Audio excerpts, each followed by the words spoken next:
Welcome to Living Well with MS, the podcast from Overcoming MS for people with multiple sclerosis interested in making healthy lifestyle choices. I'm your host, Jeff Alex. Thank you for joining us for this new episode. I hope it makes you feel more informed and inspired about living a full life with MS. Don't forget to check out our show notes for more information and useful links. You can find these on our website at overcomingms.org/podcast. If you enjoy the show, please spread the word about us on your social media channels. That's the kind of viral effect we can all smile about. Finally, don't forget to subscribe to the show on your favourite podcast platform so you never miss an episode.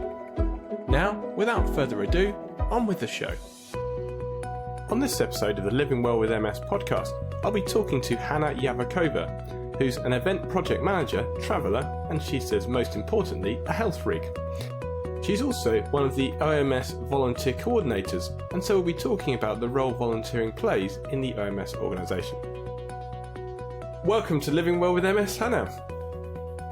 Could you tell us a bit about yourself, your background, and anything our audience should know to get a sense of who you are? Okay, so my name is Hana, and I'm originally from Prague, but I'm currently living in Spain. And what I do for OMS, I am actually coordinating volunteers. So I am in touch with all volunteers that are working or helping us to make the things better. And what I do for a living, I am actually an event project manager. So I organize events, nowadays only virtual events, and I run projects. And how did you discover, so do you have, what's your MS journey as well? My MS journey? Yeah. Okay, my MS journey is really interesting, just to say it this way. So probably 5 years ago, I have some symptoms, and back then, first of all, I didn't know anything about MS or any other disease. I had some problems with my vision. And I remember back then I started Googling what it could be. And actually 2 options popped up. One of them was brain tumor and the other one was MS. And I remember that I started freaking out. I was like, oh, Mom, I definitely have one of those 2. And she was like, no, you're crazy. And then nothing was happening. But then I still had those symptoms. And I went to see some doctors. And first of all, they told me that I definitely don't have any of those 2, just looking at me. So they were super sure that I was kind of just making things up. And I remember they even offered me some antidepressives or whatever, just to make me feel better. I was like, no, this is not, I know that this is real. This is happening. And after a while, I went to have my first MRI done. And they actually found some lesions there, and they said oh yeah, maybe you might have MS. And then they did some tests, but all of them came back negative. And they're like, okay, so we don't know what to do with you, but we really think that you have MS. And then they actually offered me some drugs. And one of those doctors, even just from that MRI, said that in 7 years, I will definitely be disabled if I won't start taking those drugs. I was like, seriously? No way. So what I actually did, I started Googling again a lot. I started reading a lot about brain itself, MS, about nutrition, and all these things. And that's how I actually found MS. But I found another guy somewhere in Germany that some kind of did something similar, but in 2030s, I don't really remember. And that way I got to Professor Jelinek and his book and this whole thing. So this is how it all started. And so could you tell us a bit about your experience on the OMS program? What are the goods and the bads, what's hard, what was easy? To be honest, it was sort of hard, and it is still hard. So as I said, I did my own research. So for first 2 years, I kind of upgraded that program to my own, because what I also did, I was I was searching a lot like towards like anti-inflammatory foods and like all these things. So actually I eliminated gluten, okay, obviously dairy and all these things, but then all vegetable and all fruit that someone somewhere said that it might be inflammatory. And what I actually did for the first year, I was only eating a raw diet, so nothing cooked. Okay, I ate fish, so it was like raw plus fish. So it was sort of weird, but it worked. So it was hard, but it wasn't that hard. There was like the diet itself wasn't that hard, but what was really hard for me was the fact that I couldn't eat dairy because back then, before all this happened, my diet was mainly yogurt, cheese. And then suddenly they said like, okay, no dairy. So I was like, no dairy? Oh my God, what am I going to do? So actually then I realized that, for example, you have, I don't know, like almond yogurts and like coconut yogurts and all these things that I didn't know about before. So it's fine. So that was one challenging part. But then I would say the most challenging part for me was that meditation part, because I remember when I read it, I was like, okay, so I was just following everything. I was taking all those vitamins, maybe even more that I should have. But I was working, and then there was this part, like a meditation part. And I remember I was just Googling and I found some like meditations, like guided meditations. And then I was so like into it. I was like, okay, so I will do this. And I really struggled because it was so hard to actually not to think. And I remember while I was doing it, the only thing that I was actually doing, I was repeating myself, don't think about anything. Okay, so we are not thinking. We are just not thinking, okay? Just like, we are not thinking, just like do nothing. And it just didn't work well. So I was like, maybe this might not be the right thing for me to do.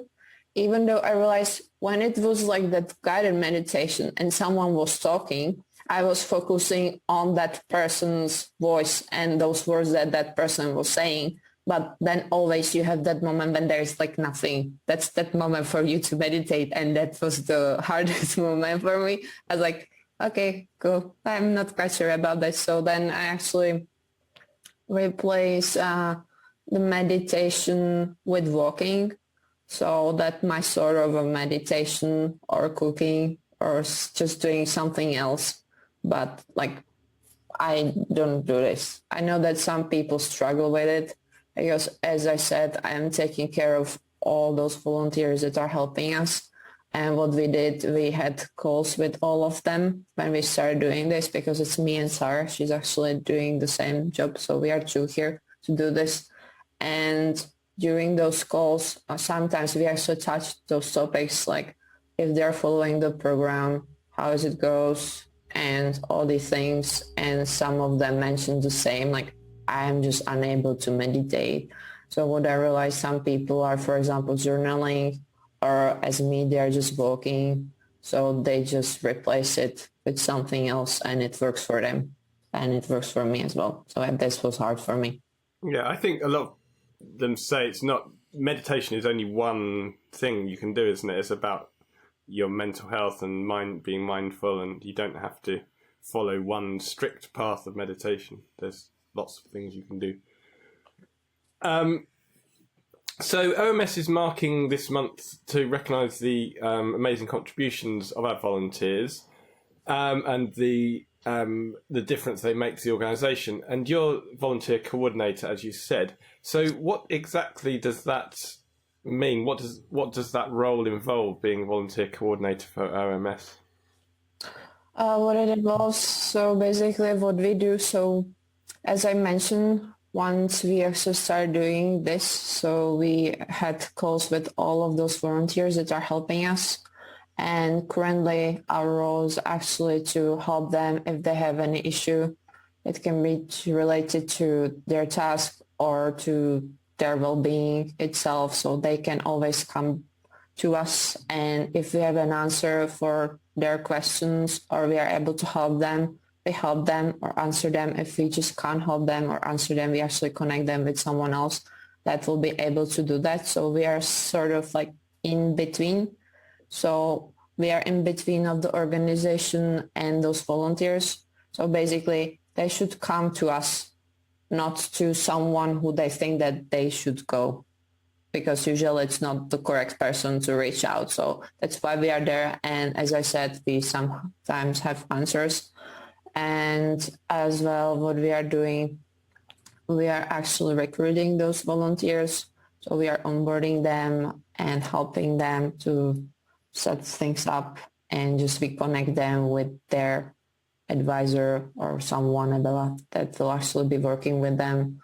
And for example, for this week, the volunteer week, what we decided to do, or what we are doing, is we actually reach out to all of our volunteers and ambassadors as well, because there are two different groups. So like one group, we call them volunteers, and the other group is called ambassadors, but they're all volunteers, but we separate them this way because like ambassadors are taking care of circles, and circles are those groups of people that are in the same location, and sometimes they meet. They should meet, but they either meet virtually or they meet in person. And then we have those volunteers that we actually call volunteers, and those people are helping us with, let's say, web page related stuff, more like a admin volunteers, if I can call them that way. Probably not, that's not the right way, but like, yeah, they're just helping us with the web page and all these things. So they're not really involved with helping us with other volunteers as those ambassadors. And for this week, we actually ask all our volunteers to share their pictures with us. And we are actually going to share it with other volunteers.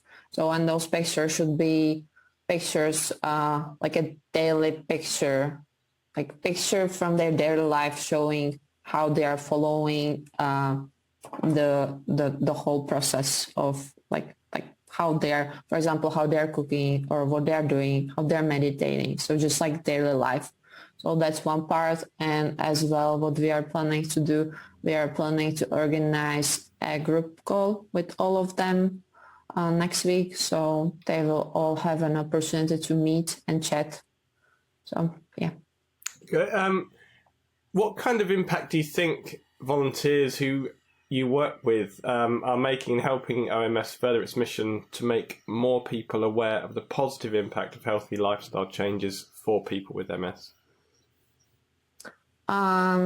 Definitely, like those people are really important because they're kind of like a messengers, if I can say it that way, because there are so many volunteers and there are so many people that are running those circles. And there are so many people in those circles. And actually, those people are those that can show other that it really works, that it's not some kind of a nonsense that someone said somewhere online, hey, just follow this and then it will work. You magically will be healed. It's not like that. So you can actually meet them, talk to them, and see that it actually works. And from my experience, because as I said, I had that opportunity, or I still have that opportunity to be in touch with all of them, I can see that it really works. It works for them. It works for me, even though I'm in that weird group of something that no one knows what's wrong with me, but it actually works. And that's that impact. It's not about words. It's about their actions, and they are basically living proof that it works. And why did you decide to dedicate so much of your volunteer energy to OMS? Definitely, like, because, okay, so I could see that I had those problems that I had, and I was just looking for some kind of solution, long-term solution. And as I said, I just didn't want it to take any drugs because, like, first of all, it has never been confirmed. And I'm not going to drug myself just because someone said, like, you might have it. And my doctor, like, okay, many of my doctors actually told me, like, oh, yeah, we can just test it. I was like, I don't want to test it. And they were like, okay, we just test it. I was like, no. And then, like, even, like, one of them, I remember they offered me a chemo. There are some kind of like a new pills. They were like new on market. And she was like, hey, we can just try the first round. I was like, I'm not going to try the first round of chemo on myself because nothing is wrong with me right now. I don't have any symptoms, whatever. And yeah, so that was that moment when I knew that I actually want to help other people somehow. Maybe someone is in the same situation as I am, or I met so many people that actually they had some already like visible disability, or not, sometimes not visible, sometimes invisible, but whatever, they're already there. And I was somehow like, oh yeah, I just want to help them. And then I remember last summer I saw an Instagram post that there was a call for volunteers. I was like, oh my God, so this is my opportunity. This is my opportunity to just kind of get in. So I remember I reached out to Gracina, our CEO, and yeah, that's how I got so yeah. And if you had to provide some advice to people considering volunteering for OMS, what would that be? I would say anyone who is interested in the whole program or following the program, or know someone who is following that program, might be the ideal volunteer for us. But what's more important for us is also what they can offer. So let's say if they're really good at editing videos, they can just write us and say, hey, I'm really good at editing videos. And then that will help us just to know that we can reach out to them once we need it. Because as I said, we have like a long list of volunteers with really different skills. And what we do, we have some ad hoc tasks, for example. And for those ad hoc tasks, we are actually reaching out to those volunteers that reach out to us sometimes in the past. And we are just asking them, hey, do you want to help us? And if they're available and if they're interested in that project, so then they can help us. So basically anyone who thinks that they have some skills that could be helpful for us. So it can be, as I said, either editing, writing, copywriting, I don't know what else. Maybe even like people that want to start their own circle. Because I know that there are, for example, there are many in the UK, but there are not that many around the whole Europe or somewhere in the US. So like anyone who wants to start a circle, they're all welcome. And can you share any inspirational moments or experiences you've had as an OMS volunteer? I would say I would probably mention that like what was inspiring me for me was mainly talking to those volunteers or those people with MS and just hearing their stories and how the whole program actually helped them. So that's what actually inspires me. Thanks for sharing these perspectives on volunteering and for the service that you provide to the OMS community. Before we finish, I wanted to ask you one last thing. Is there a tip or piece of advice you could give to new members of the OMS community, something that maybe served you well in your own journey? What would that be? Well, serve me well. I would say this is all like it's about like a mental switch. Like the whole program, it kind of goes that way as well. That's why there is that part of that meditation part, whatever meditation is it for anyone. But yeah, it's more about that mental switch that, for example, I saw it myself when that doctor many years ago, they told me that I will definitely be disabled. And then I had that choice. I could either believe that doctor like, oh yeah, this is what's going to happen. Or what I actually did, I was like, no, this is not going to happen to me. I just want to find something that will actually help me. So it's like a placebo, let's say. Like it's only sugar, if I'm not mistaken, placebo. And like you see it yourself, like for some people it works. You just give them that pill and suddenly like they are magically healed. And it's just only like here in their mind. Like it's like just like a mind thing. So like I would say it's just like about being positive and believe that things will improve, even though it might just look that this might be like the worst thing that ever happened to them. And I remember myself, I was just asking like, why me? Why not someone else? Why it's me? But like, yeah, it was me and it's them. So it's always about just how they handle that situation. And I think like positive mindset and thinking positively about things and future is really important. Okay, with that, thank you very much for joining us, Hana Javurkova. You're welcome. The next episodes we have are a coffee break episode on June the 21st with Rachel Knight talking about volunteering. And then on June the 30th, we have David Lyons, who's an MS fitness expert, talking about the benefits of fitness for people with MS.